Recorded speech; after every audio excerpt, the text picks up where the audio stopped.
Bismillahirrahmanirrahim. Saya ingin bertanya soal hadis yang intinya menyebutkan bahwa membunuh cicak atau tokek mendapat pahala, baik sekali pukulan, 2 kali sampai 4 kali. Karena jika memang seperti itu terlihat kejam menurut saya. Masya Allah. Bagaimana Ustaz? Teman-teman sekalian, persoalan sebelum masuk ke cicak dia. Sebelum masuk ke cicak. Ada di hadis Muslim nomor hadis 2238 riwayat Sa'ad bin Abi Waqqas, termasuk nanti di Al-Bukhari nomor hadis 3359 riwayatnya Ummu Syuraik. Sebelum masuk ke persoalan cicak, Anda mesti pahami dulu hikmah Allah ketika menciptakan sesuatu makhluk apapun itu terdiri setidaknya dari 3 hal. 3 hal. Yang pertama, ada ujian kemaslahatan. Di makhluk itu dicipta supaya kita mengambil maslahat kebaikannya aja dari situ. Seperti saat Allah menciptakan lebah misalnya. Allah ciptakan lebah, ya. Ketika diciptakan kan buat supaya kita ngambil madunya kan. Madunya ambil. Masya Allah, antum nggak pernah persoalkan lebahnya. Diambil manfaatnya dari madunya, dari sengatannya untuk obat dan sebagainya. Di hewan ini, ketika diciptakan oleh Allah Subhanahu Wa Taala, memang penciptaannya adalah ujian maslahat untuk kita, supaya kita mendapatkan maslahat dari situ. Setiap antum ambil niat karena Allah, ada pahala di situ, dan lebah menunaikan tugasnya sesuai dengan izin Allah Subhanahu Wa Taala dan perintahnya. Kedua, ada sebagian yang diciptakan oleh Allah Subhanahu Wa Taala sebagai ujian yang menghadirkan madarat di situ, supaya kita mengetahui ada keburukan yang harus kita hindari. Ada keburukan yang harus kita hindari. Misal, nyamuk diciptakan oleh Allah Subhanahu Wa Taala. Ketika diciptakan oleh Allah, mohon maaf untuk menunjukkan bahwa ada lingkungan yang kotor di situ, yang tidak bagus. Ada penyakit yang harus dihindari. Makanya ketika dia ditunjukkan oleh Allah, dia muncul fitrahnya, dia memang mesti, misal dieksekusi, dibunuh kan? Kenapa dia mesti dibunuh? Karena di lingkungan itu ada yang kotor, plus dia pun membawa kotoran yang mungkin bisa berpindah satu dengan yang lainnya. Di pelayanan kehidupannya, tasbihnya kepada Allah, memang khidmatnya untuk menunjukkan ada tanda yang kotor nih pada diri saya. Ada sesuatu yang buruk di lingkungan Anda. Jadi nyamuk tuh ketika datang, dia membawa sesuatu yang baik untuk kehidupan kita. Cuman dilihat dengan persepsi yang kotor. Ini ada ujian madarat maksud kita. Ini ada yang kotor, yang gak bagus. Kita bunuh nyamuk di situ, menghilangkan kotoran yang ada di dalamnya. Tapi diciptakan oleh Allah untuk menandakan ada sesuatu yang harus kita hindari untuk kebaikan kita. Makanya ketika Allah menciptakan nyamuk ataupun lalat, ya Masya Allah turun ayat di situ. Quran surah kedua Al-Baqarah ayat 26. Posisi paling kanan dari tengah sampai dengan ke bawah. Innallaha la yastahi ayyadriba mathalan ma ba'udatan fama fawqaha.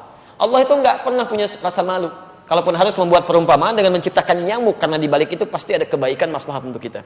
Jadi kenapa antum enggak pernah tanyakan? Kenapa enggak tega membunuh nyamuk? Kenapa enggak mengatakan kejam membunuh nyamuk? Jadi kan?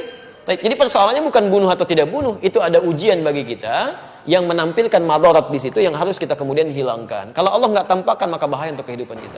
Termasuk cicak. Cicak masuk pada ujian madarat di samping ujian keimanan. Ya, ada madarat. Bukankah ketika cicak datang menandakan bahwa banyak kotoran yang ada di situ? Ada bakteri E. coli yang dia bawa, ada kotoran-kotoran yang ada di sekitarnya. Yang dimakannya pun yang kotor juga. Apa makanan cicak? Nyamuk. Jadi ini menandakan bahwa ketika cicak hadir itu dia diciptakan oleh Allah, bukan diciptakan untuk dibunuh, diciptakan untuk menandakan ada madarat di sekitaran itu dengan kotoran-kotoran. Makanya diciptakan oleh Allah untuk menunjukkan ini ada yang kotor, ada yang gak bagus, termasuk dirinya sendiri. Maka Nabi menyampaikan riwayat Sa'ad bin Abi Waqqas, ya, qala anna Nabiy sallallahu alaihi wasallam, bahwa Nabi sallallahu alaihi wasallam amara qatlal waza', memerintahkan untuk membunuh cicak dan ada pahala di situ. Bunuhnya cicak itu seperti kita membunuh nyamuk, untuk menunjukkan ada kotoran-kotoran di situ yang hikmahnya harus kita jauhkan. Memang diciptakan dia untuk menunjukkan itu, dan harus dibunuh dia. Harus dibunuh. Ketika Anda bunuh itu bukan cuma ada pahala di situ, tapi menghilangkan keburukan-keburukan yang mungkin muncul. Termasuk di situ mengusir keadaan-keadaan jin, karena jin senang di tempat yang kotor.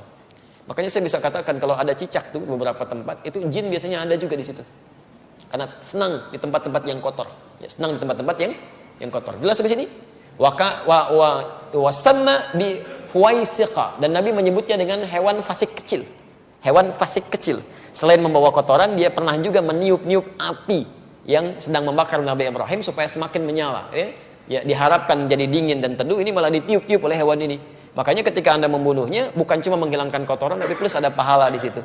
Pahalanya di situ dengan sekali pukul ada 100 kebaikan, kan? Berdasarkan hadis riwayat Al-Bukhari dari Ummu Syuraik nomor hadis 3359. Dan terbunuhnya cicak itu menghadirkan bagusnya kebaikan-kebaikan dengan menghilangkan kotoran yang ada di dalamnya. Jelas di sini? Di antum pahami dulu ini hikmahnya. Kalau nggak paham hikmahnya, masya Allah nanti muncul macam-macam. Wah ini kan melanggar hak asasi kehewanan misalnya kan, masya Allah. Ada macam-macam lah. Nyamuk antum nggak bilang gitu. Nyamuk kan sama aja. Kenapa nggak bilang antum nyamuk kejam? Ya, membunuh nyamuk kejam, bunuh lalat kejam dan sebagainya. Kalau di nyamuk ada kotoran, cicak juga ada kotoran. Ya, jadi sama aja sebetulnya. Ini yang kedua gambaran keimanan kita untuk mengikuti petunjuk syariat. Ada yang ketiga, ujian yang sifatnya penunjukan karakter. Penunjukan karakter. Bisa saat Allah menciptakan monyet, gitu kan? Nah, di Quran surah kedua ayat 65. Ya, lihat kalimatnya. Monyet diciptakan untuk menunjukkan karakter yang muncul pada masyarakat Yahudi. Ya, lihat. Wa qulna kunu qiradatan khasiin. Ya, kami katakan, jadilah kalian kera-kera yang dihinakan. Kera-kera yang dihinakan. Kenapa Yahudi dikutuk menjadi kera? Kami pernah punya kajian tafsir di Tripoli. Saya mintakan murid-murid kami pada saat itu untuk praktek langsung di kebun binatang. Dan kita pernah ujikan juga di sini dengan sebagian teman-teman di Kiai. Jadi kita praktek tafsir ke kebun binatang. Dibagi kelompok, keluarkan semua ayat-ayat di Quran yang terdapat kata binatang di situ.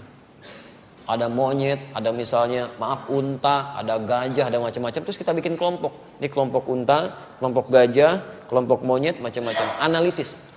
Apa keistimewaan dan keunikan hewan-hewan ini? Dan presentasikan. Saya langsung saja, begitu ada kelompok monyet presentasi, dia sampaikan. Ustaz, ketika kami lemparkan kera itu dengan satu makanan, dia tangkap dengan tangan kanannya begini. Kemudian kami lempar lagi, dia tangkap dengan kirinya begini.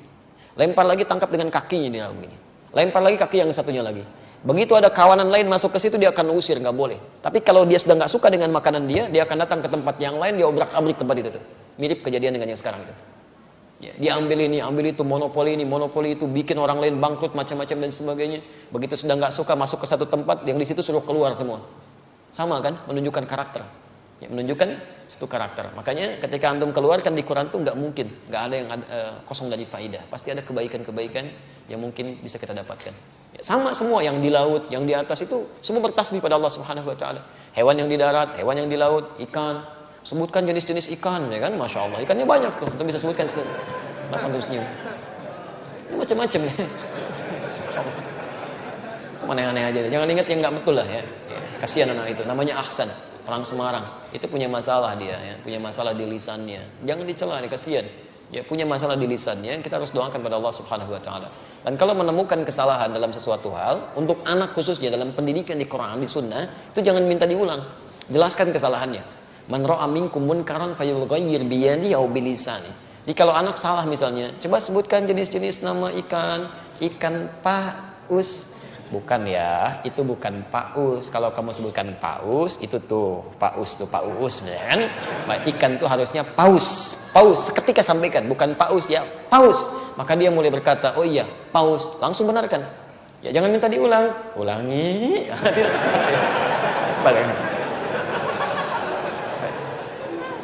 Kita tidak berbicara yang lain ya. Ini dalam konteks kini tidak terkait dengan masalah-masalah yang muncul ya. Antum jangan pancing-pancing pertanyaan yang membuat resah nanti. Besok-besoknya jadi tersangkal ya kan. Semoga Allah rahmati kita semua. Baik. Allah